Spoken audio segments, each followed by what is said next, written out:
Halo Gabers, perkenalkan nama aku Ahmad Farhan, biasa dipanggil Farhan, salah satu anggota dari kelompok belajar 13 mata kuliah pembiayaan agribisnis angkatan 60. So teman-teman, pada kesempatan kali ini aku dan 3 teman aku nantinya akan sedikit banyak ngobrol soal salah satu topik yang sangat menarik di sektor agribisnis, yaitu soal struktur modal.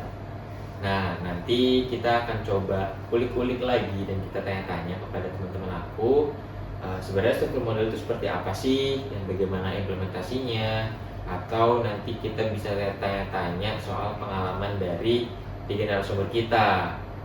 Karena dari yang aku tahu, dari informasi yang aku dapat, bahwa struktur modal ini seringkali dianggap sebagai suatu hal yang high risk atau risikonya tinggi oleh perbankan tradisional, karena seringkali struktur modal ini tuh memaksa beberapa pelaku usaha kreatif untuk mengombinasikan antara modal sendiri dan utang, atau tidak sedikit juga bahkan pelaku usaha itu melirik dari vintage dan peer-to-peer lending. Itu pastinya akan sangat menarik teman-teman. Coba nanti kita ulik-ulik lagi ya pada 3 narasumber kita yang lainnya. So, biar tidak berlama-lama lagi ya, please welcome untuk 3 narasumber kita, silakan.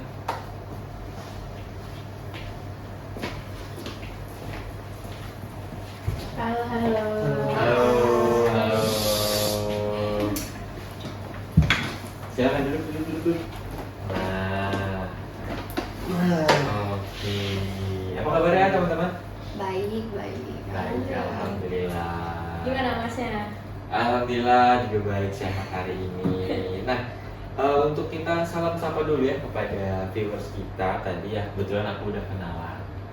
Mungkin boleh teman-teman yang lain silakan kenalan dulu. Oke, baik, dimulai dari saya. Oke, nama aku Muhammad Farunanda dari Agribisnis 60, kelompok 13 juga. Halo teman-teman, perkenalkan aku ada Frida Arianti dari Agribisnis 60 juga. Halo teman-teman, aku Anban Rohanatul Ais dari Agribisnis 60 juga. Oke teman-teman, so hari ini kita ada kedatangan 3 narasumber. Tadi ada Prima, ada Ade, dan ada Anbar. Oke teman-teman, mungkin kita bisa mulai start dari basic dulu ya. Tuh, aku coba pengen nanya-nanya juga nih ke teman-teman, karena teman-teman banyak mengerti soal struktur modal. Tapi mungkin dari perspektif teman-teman masing-masing, aku pengen tahu nih, struktur modal itu terutama dalam keuangan agribisnis ya, itu tuh seperti apa sih? Oke, berarti dari aku dulu deh. Menurut aku sih struktur modal itu jadi singkatnya tuh kayak kombinasi gitu antara modal sendiri dengan modal asing atau alias utang gitu, yang dipakai untuk mendanai operasional dan ekspansi mereka. Nah, kalau di bisnis itu modal itu sendiri dari tabungan petani, keuntungan yang ditahan, atau setoran modal pemilik sendiri. Nah, sedangkan utang itu bisa dari bank, koperasi, atau vintage dan modal yang lainnya kayak gitu. I see. Berarti itu soal kuantitas ya, atau porsi lah simpelnya. Kayaknya berapa persen modal sendiri, terus berapa persen pakai pinjaman, kayak gitu ya? Betul. Nah, jadi kuncinya itu mereka itu mencari optimum capital struktur. Ya, kenapa? Karena masing-masing itu punya konsekuensi. Kayak misalkan dari utang itu ada beban bunga yang sifatnya tetap, tapi dia punya efek berupa pengurangan pajak. Nah, kalau modal sendiri itu risikonya emang lebih rendah karena nggak ada kewajiban untuk bayar bunga, tapi biasanya itu lebih tinggi karena investor pasti minta return atau pengembalian modal yang sebanding dengan resiko agribisnis yang berfluktuatif kayak gitu. Oke, wah menarik banget nih apa yang disampaikan sama Prima tadi ya. Nah, tapi teman-teman, kalau kita ngobrol soal realitanya nih yang ada di Indonesia sekarang, khususnya di sektor pertanian yang ya seringkali dicap sebagai high risk lah, terutama bagi lembaga keuangan gitu. Karena kan istilahnya ada beberapa hal yang tidak bisa diatur atau dikuasai sama beberapa petani, kayak misalnya bencana alam, cuaca yang nggak menentu, hama, sampai harga di pasar yang sangat berfluktuasi gitu, tidak ada patokan benar-benar kapan naik kapan turun gitu. Kayak di pasar tuh sering banget lah terjadinya naik turun harga seiring berjalannya waktu, bahkan itu tuh berlaku sangat cepat gitu. Nah, kayaknya Adi ini sangat mengerti nih tentang isu-isu seperti ini gitu. Gimana sih menurut dari pandangan Ade dampaknya terhadap struktur modal bagi pelaku agribisnis ini?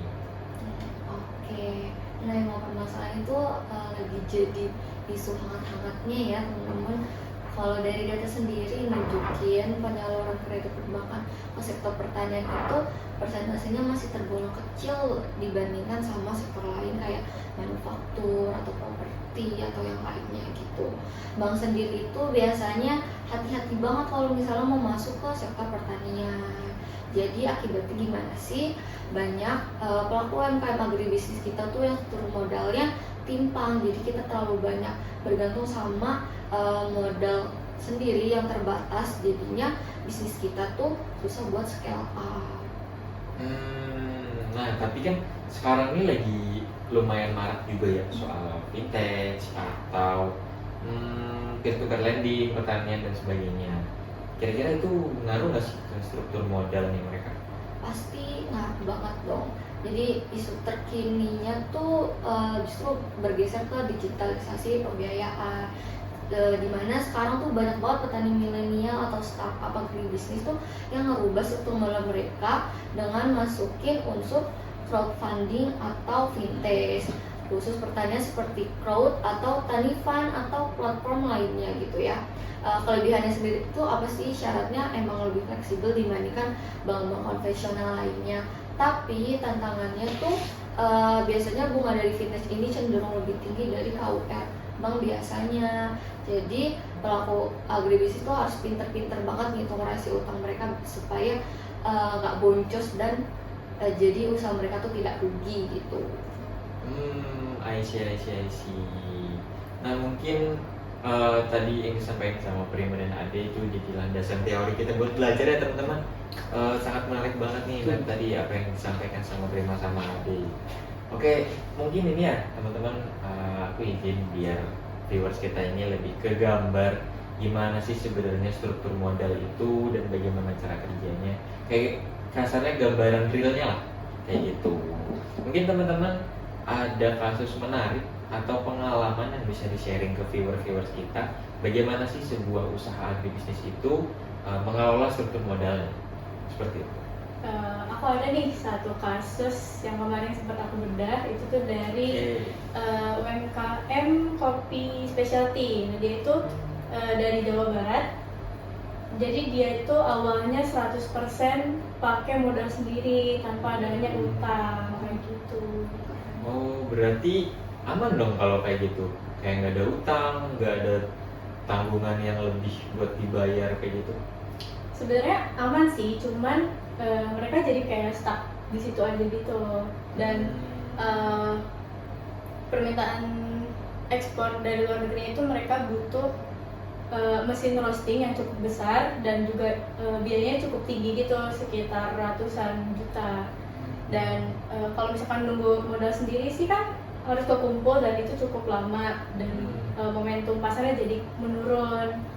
Dari situ akhirnya mereka mencoba buat ngajuin utang kayak sekitar 60%, terus 40%-nya itu sisanya dari modal sendiri gitu mereka. Oke, berarti itu tuh debt to equity rasionya mereka itu berubah ya, jadi dari 0 itu menjadi sekitar 1,5 kalau nggak salah ya. Nah, mungkin dari manajemen keuangan itu menurut saya tuh langkah itu emang tepat sih selama ROI-nya itu lebih tinggi daripada suku bunga pinjaman. Nah betul sih, jadi kapasitas produksi mereka ini naik sekitar 3 kali lipat. Terus keuntungannya juga meningkat cukup pesat dari yang awal itu. Jadi penambahan utang di sini tuh nggak cuma merugikan, tapi juga bisa menguntungkan si perusahaan ini di pasarnya kayak gitu. Nah, kalau dari Ade dan Anbar, mungkin ada perspektif lain ya. Bisa tolong jelasin juga nggak kenapa sih hal-hal yang tadi dijelasin itu penting buat perusahaan agribisnis? Oke, kenapa sih ini tuh penting? Karena biasanya setiap rupiah yang masuk ke perusahaan itu ada harganya yang kita sebut dengan cost of capital atau biaya modal. Artinya minjem duit atau pakai duit sendiri itu dua-duanya tetap ada biaya kan? Bukan berarti kalau pakai duit sendiri itu ya bisa bilang gratis lah. Tuh. Oh, oke. Nah, tapi itu tuh kesalahan umum biasanya. Sekali orang tuh berpikir kayak pakai modal sendiri aja nggak ada beban bunga gratis gitu. Padahal ada yang namanya opportunity cost atau cost of equity. Investor atau pemilik modal tuh biasanya punya ekspektasi keuntungan minimum atau expected return. Kalau bisnis agribisnis kita nggak bisa menghasilkan di atas expected return itu, secara ekonomi kita tuh rugi. Betul tuh. Nah, kalau misalkan di keuangan itu ada dua teori yang besar, yang terkenal banget, ya itu pertama trade off teori sama pecking order teori. Kalau di agribisnis menurut kita nih, mana sih yang lebih sering kejadian? Menarik nih, kalau trade off theory itu kan bilang perusahaan bakal nyari titik keseimbangan antara keuntungan keuntungan pakai utang, kayak pengurangan pajak sama tax shield, dengan biaya kebangkrutan atau financial distress. Tapi kalau realitanya itu di agribisnis skala kecil menengah, mereka lebih cenderung ikut ke pecking order teori gitu. Oh, oke, menarik nih kayaknya. Baru dengar juga nih kayak aku ya. Apa tadi kalau nggak salah pecking order ya? Order. Nah, itu bisa dijelasin dikit ya tuh. Kira-kira pecking order itu urutannya kayak gimana? Nah, urutannya itu dari perusahaan yang lebih memilih pendanaan internal dulu. Jadi keuntungan yang ditahan itu kalau kurang, mereka baru bisa nerbitin uang utang lagi, jadi pinjam dari bank atau pihak ketiga. Terus kalau benar-benar mentok, baru mereka nerbitin saham baru atau nyari investor. Jadi tapi masalahnya itu di agribisnis, pendanaan internal ini seringkali nggak cukup karena perputaran uangnya itu. Tapi bentar dulu deh. Kayaknya waktu dengar pecking order ini polanya mirip banget deh kayaknya sama strategi bertahan hidup di mahasiswa di akhir bulan gitu kayaknya. Kayak polanya sama-sama gitu deh. Iya nggak sih? Wah, gimana tuh? Kok analoginya bisa disamain sama kayak dompet mahasiswa di akhir bulan itu kayak gimana ya? Nah, karena gini, kebetulan kita juga mahasiswa, karena aku juga ngerasain banget lah. Kalau aku itu tuh pembagian uangnya atau pengelolaan uangnya itu ada beberapa tahap. Kalau di tahap pertama misalnya kita pakai uang nih, misalnya pakai uang dulu, pakai uang sisa lah di ATM. Ya walaupun anggaplah cuma sisanya 50.000, kan akhir bulan kan. Terus dipakai habis, terus cobalah masuk ke tahap selanjutnya. Itu dimana kayak mulai ngechat teman, kayak bro, boleh nggak minggu 100 gitu bulan ini belum ditransfer, kayak harus makan, harus ya kita mahasiswa lah juga, sometimes juga keperluan kopi dan sebagainya juga perlu untuk menunjang tugas dan sebagainya. Tuh biasanya sih kata-katanya, bro ada nggak 100 dulu mau pinjam dong, nanti awal bulan pas transfer gue ganti lagi kayak gitu. Terus kadang juga ya metodenya teman-teman karena udah sering banget dipinjam mungkin ya, kayak tiba-tiba ngeblokir lah, ganti nomor baru lah, terus sebagainya kayak itu. Terus biasanya ujung-ujungnya tuh ini udah ujung banget ya, udah kepepet banget. ya mau nggak mau nelfon orang tua kayak sambil pura-pura misalnya batuk-batuk kayak gitu, kayak misal harus beli obat harus gitu. Karena ya sebenarnya ini tidak baik, cuma mungkin perlu dilakukan karena untuk kemaslahatan umat dan keberlangsungan hidup. Kayak gitu sih sebenarnya kalau analoginya. Masuk akal sih, cuman kalau dari mahasiswa financial distressnya itu bukan bangkrut tapi makan rumah atau mie instan double gitu ya.